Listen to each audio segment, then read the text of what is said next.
is consideration. Each party must give something in return for what is gained from the other party.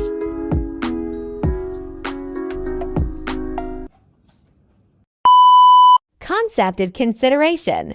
Provide some benefit to the promisor or detriment to the promisee. These do not have to amount to a great deal, as consideration must be sufficient but need not be adequate, means that the court will not inquire into the adequacy of consideration so long as there is some, as the parties should be allowed to make the bargains that suit them, without interferences from court freedom of contract.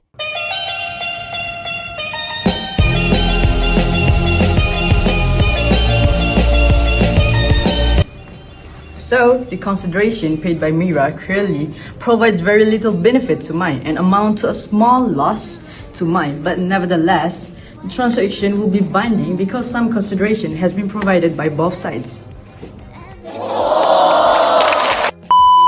To decided case related to consideration must be sufficient. Firstly, Thomas v. Thomas and then Bainbridge v. Firmstone. The defendant was the executor for the estate of the claimant deceased husband. Before he died, the husband expressed the wish that the defendant transfer the claimant a life interest in a particular house. After the husband died, the defendant offered to convey to the claimant a life interest in the house if she agreed to maintain it and pay a contribution toward the ground rent. The claimant agreed.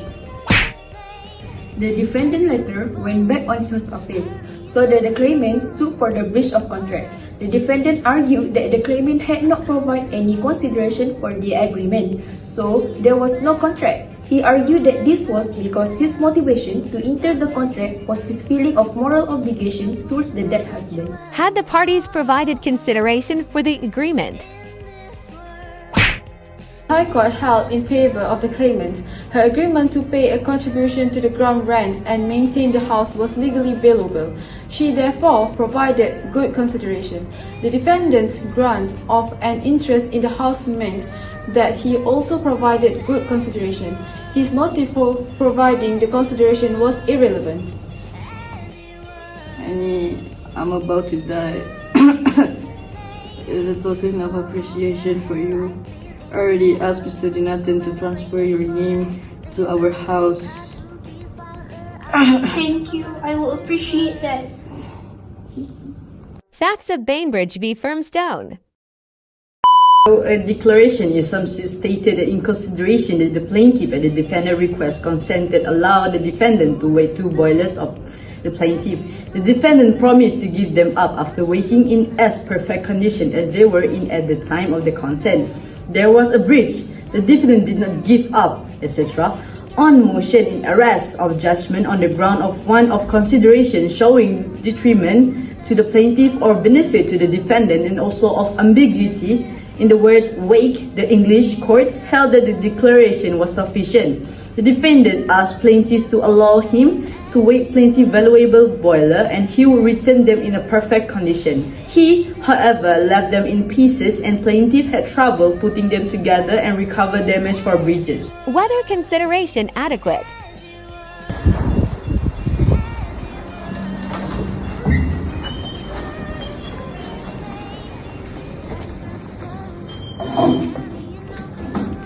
Hi, Miss Lisa. Hi, Miss Mira. I heard that your brothers are the best in business. Mind if I borrow them for a couple of days? I promise to return them in perfect condition. Sure, Mira. But why do you need them anyway? I just want to know if they live up to the hype. Just like everybody says.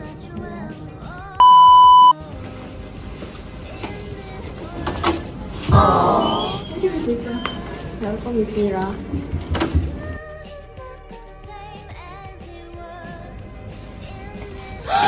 What has Miss Mira done to my boiler? Miss Mira, you agreed to return the boiler in perfect condition. What do you have to say to yourself? Well, I might have misunderstood the definition of perfect condition. The court held that there was a consideration. There was detriment to plaintiff for parting with his possession for even so short a time. He was liable as the consideration could be found in the benefit that the defendant derived and the detriment that the plaintiff suffered in parting with the possession of the boilers. Commentary on the relevance of the consideration. It is well settled that the courts will not inquire into the adequacy of consideration, only its sufficiency. Natural love and affection cannot of itself be adequate or sufficient consideration since it has no economic value. Thus, in Thomas v. Thomas 1842, the claimant husband expressed the wish that the claimant, if she survived him, should have the use of the house.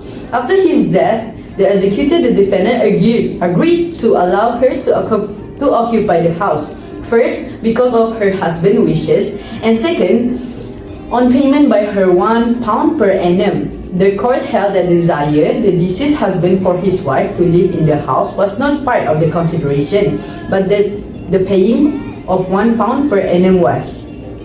It is decided that consideration must be sufficient and need not to be adequate. The scenario highlights the importance of clear and ambiguous contractual terms in business dealing. In case of Banbridge and Firmstone, the defendant asked plaintiff to allow him to wake plaintiff valuable boiler and he would return them in perfect condition. He, however, left them in pieces and plaintiff had trouble putting them together and recover damages for breaches.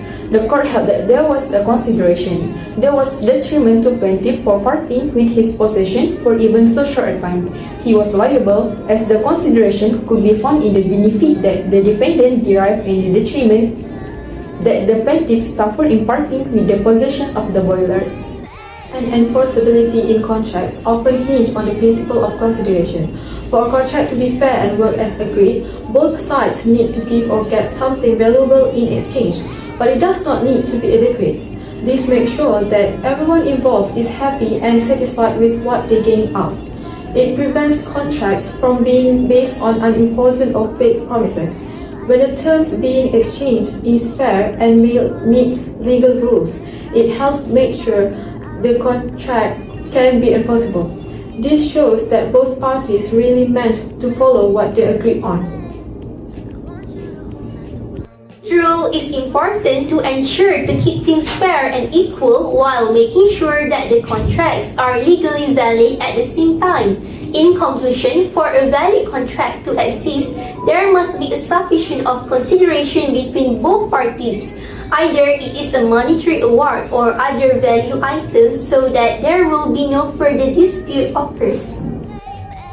That's all from us. That's all from us. Pose with the fans. Pose with the pose with the pose with the pose with the fans. Pose with the pose with the pose with the fans. Pose with the fans. Thank you.